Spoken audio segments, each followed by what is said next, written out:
One of the greatest obstacles to crafting health and wellness is identifying and controlling inflammation.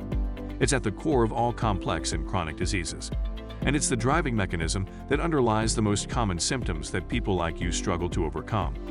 Join us as we explore cutting-edge science and research to give you the information and tools you need to create the quality of life you want and deserve. And now, here is the host of Inflammation Nation, Dr. Stephen Noseworthy. So this should be the final episode where we're doing the Q&A on thyroid and Hashimoto's. Let's see what our final questions are. One, I've actually dealt with this before. Why does my endo keep changing my thyroid dosing? I explained in a different question or a different episode how when you have autoimmunity, the immune system tends to wax and wane, or it can wax and wane. And so during periods of increased immune activity, your TSH can change. Typically, it will drop down, which makes doctors think that you're on too many thyroid hormones, and so they reduce your dosage.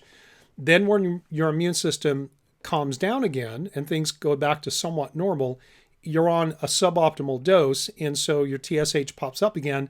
And when they run another test, or maybe you go back and say, hey, I'm not feeling as good, then they go, well, your TSH is up. Let's give you more thyroid hormones. And that cycle just tends to repeat itself. And I made a comment in the introduction to the whole thyroid section that dosing patterns can be very meaningful. Like when I'm trying to figure out what's going on with a client in an initial consultation that has a thyroid issue, we'll ask them specific questions like, how long was it between the onset of your symptoms and when you first got diagnosed and placed on meds?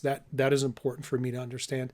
But also, what is your dosing? Are you on the same dose you were 10 years ago or 5 years ago too? Or is your dose going up and up and up all the time? Or is it going up and down, up and down, up and down?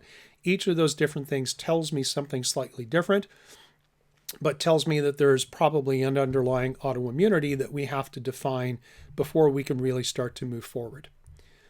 There's another question about medications. My MD won't prescribe Armour thyroid. What do I do? And the answer is maybe nothing. And maybe that's not the answer that people want to hear, but there's a belief in both conventional and alternative medicine and among naturally minded healthcare consumers that bioidentical hormones are always superior to synthetics just simply because they're not synthetic. And as a clinician, and certainly as a seminar speaker and a teacher, I have to be careful that I don't propagate bad ideas or false concepts. And so what we teach doctors in the seminars that I've taught over the years is that we have to get our eyes off the medication itself and really not make any judgment that synthetic is bad, bioidentical is always good. And we have to ask the question, well, what type of medication is this person sitting in front of me right now? What's best for his or her physiology? Because sometimes people just believe they're better, but that's not necessarily true. So let me just kind of dial this back a little bit. And you might be interested on my website. I have what I call a mini course, or actually there's a free download on the website, drnoseworthy.com. That's drnoseworthy.com. And you can just put in your name, and it's a thyroid medication quick reference guide. And it comes with a PDF and lists all the different thyroid medications that are out there, both synthetic as well as bioidentical. And it breaks them down into whether or not they're synthetic or bioidentical. Is it a T4 only preparation? Does it have T3 only, or is it a T3, T4 combination? And then I break it down even further, and I go into what I call clean formulas versus dirty. And dirty formulas are things that contain immune stimulants, chemicals, or dyes, which can promote immune responses. And so if this is a question that you have, like what is the right thyroid medication for me, maybe that's something that you want to go and sign up for and check out. And so what it comes down to is this, is there are two core issues. Number one is, are you sensitive to immune stimulants? Like a lot of the synthetic meds that are out there, things like Synthroid, levothyroxine, etc., have fillers and dyes that are classified as immune stimulants. Some might have cornstarch, some actually have gluten. Others might have acacia, which can be an immune stimulant, what we call a Th1 stimulant, and that could be totally inappropriate for somebody with Hashimoto's. And so to me, a dirty formula is something that has these in it, that runs the potential, like aside from the fact that it's synthetic and is a T4 only, if it's got something else in it that's going to flare up someone's immune system, I'm probably going to tell them, you need to go back and talk to your doctor. Now, I don't tell, because my scope of practice, I can't tell people to take or not take thyroid medications. I always refer them back to their prescribing doctor. But what I can do is educate them on their body physiology and what might be a better option so that they can go and have an intelligent conversation with whoever it is that's controlling that prescription medication.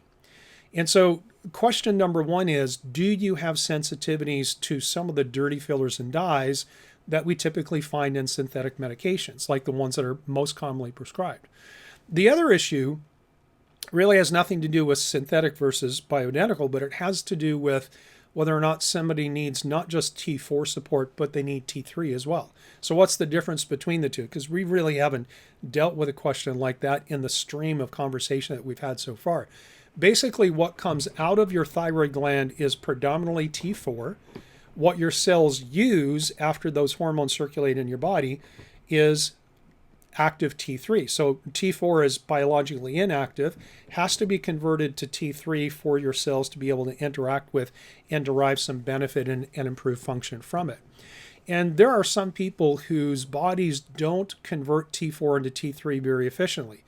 There are some epigenetic factors. There are nutrient deficiencies, things like stress chemistry, inflammation, selenium levels, iron levels, several other things that can actually change how your body converts T4 into T3. So that if you are a stressed, inflamed, and nutritionally depleted person, if you fix those things, you might convert T4 into T3 just fine. And as long as you're not sensitive to the dirty formulas and synthetics, then you can probably actually get away with using something like Synthroid and levothyroxine and do quite well. But a lot of times, along with the the genes that predispose people to things like Hashimoto's, there are also genes that control the enzymes that do the converting of T4 into T3, most of which happens in the liver. Not to get too technical, but there's a family of enzymes called deiodinases. There's D1, D2, and D3 that interconvert different forms of thyroid hormones.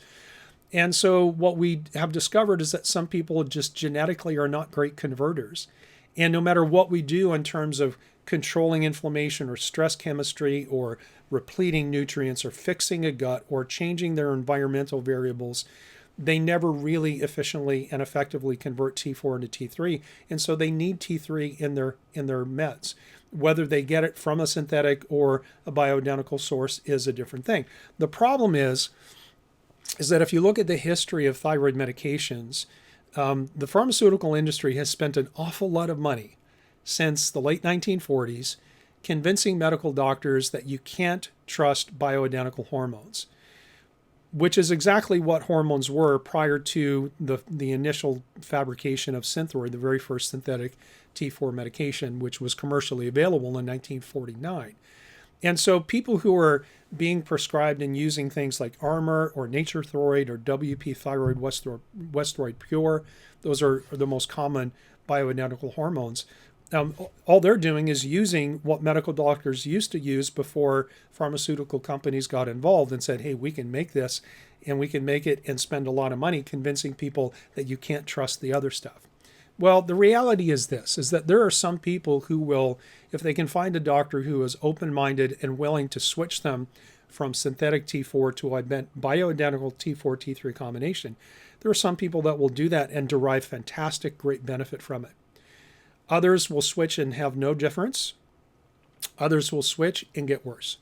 And then they don't stabilize until they go back to the synthetic form. And so the reality is it's not about, do we believe synthetics are always bad? Do we believe that bioidenticals are always good?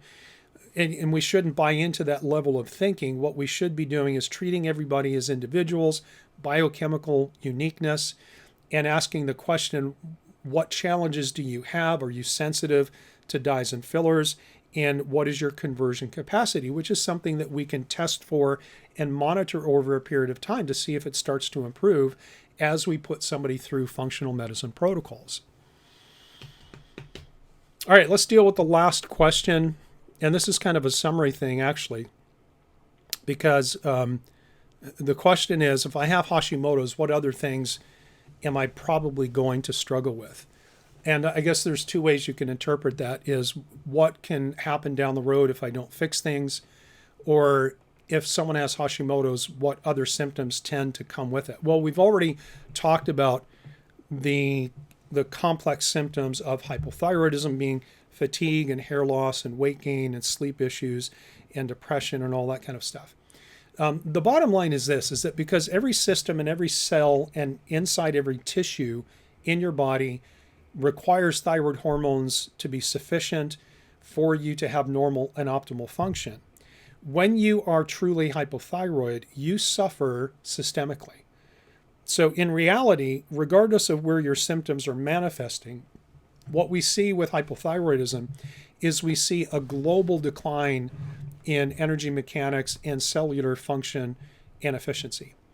If you throw on top of that the autoimmune mechanism and the tendency of systemic inflammation to mess up all systems that we know of and that we can study, and if you throw on top of that each individual person will have other unique genetic and epigenetic influences that might say for one person with thyroid, they might also be predisposed to blood sugar problems. Someone else might live a really stressful lifestyle and be predisposed to adrenal issues.